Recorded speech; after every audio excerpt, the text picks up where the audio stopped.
Hello friends, welcome to my channel Beta Breeding Day 52. Fish oda age 47 days. இது batch 3 fries. எல்லா ஃப்ரைஸும் ஹெல்த்தியாக இருக்காங்க.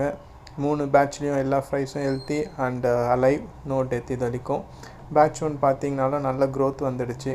Mostly இதுலேருந்து தான் நீங்கள் நான் பாட்லிங் பண்ண போகிறேன். அதை பற்றி நான் எக்ஸ்பிளைன் பண்ணுறேன். பேட்ச் 2 மோர் தென் 100 ஃப்ரைஸ். நம்மக்கிட்ட இருக்கிறதே ஜாஸ்தி ஃப்ரைஸ் இதில் தான் இருக்காங்க.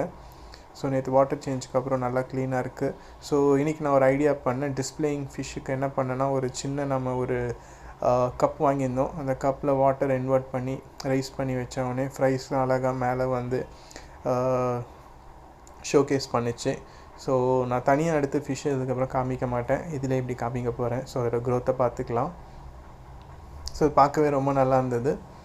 ஸோ நீங்கள் யாராவது இது மாதிரி ஃபிஷ்ஷு வளர்த்திங்கன்னா இதை ட்ரை பண்ணி பாருங்கள், ரொம்ப நல்லாயிருக்கும். ஆக்சுவலாக அது பெர்மனெண்ட்டாகவே வைக்கலாம். அது நான் அடுத்த வீடியோவில் எப்படின்னு காமிக்கிறேன். ஸோ இது எல்லாமே வந்து பேட்ச் 2. ஸோ அதனால தான் குட்டீஸ் கொஞ்சம் குட்டி குட்டியாக இருக்குது. ஸோ எல்லாம் ஹாப்பியாக வந்து மேலே பார்த்துட்டு இருந்தாங்க. ஸோ இந்த ஒரு ஃப்ரை பார்த்தீங்கன்னா 40 டேஸ் தாண்டினதுக்கப்புறம் அட்டாக் பண்ண ஆரம்பிச்சிது. ஸோ கால் த நாட்டி ஒன்ஸ். இதை நம்ம பாட்லிங் பண்ணி ஆகணும். ஸோ இந்த ஒரு ஃப்ரையை மட்டும் நான் தனியாக பிடிச்சி பாட்டில் பண்ணேன்.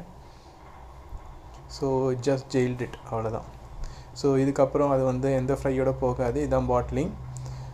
ஸோ இவனை நம்ம வந்து சேல் பண்ணிவிடுவோம். ஸோ தேங்க்ஸ் ஃபார் வாட்சிங். வீடியோ பிடிச்சிருந்தால் லைக் அண்ட் ஷேர் பண்ணிவிடுங்க. சப்ஸ்கிரைப் பண்ணிக்கோங்க. தேங்க்யூ.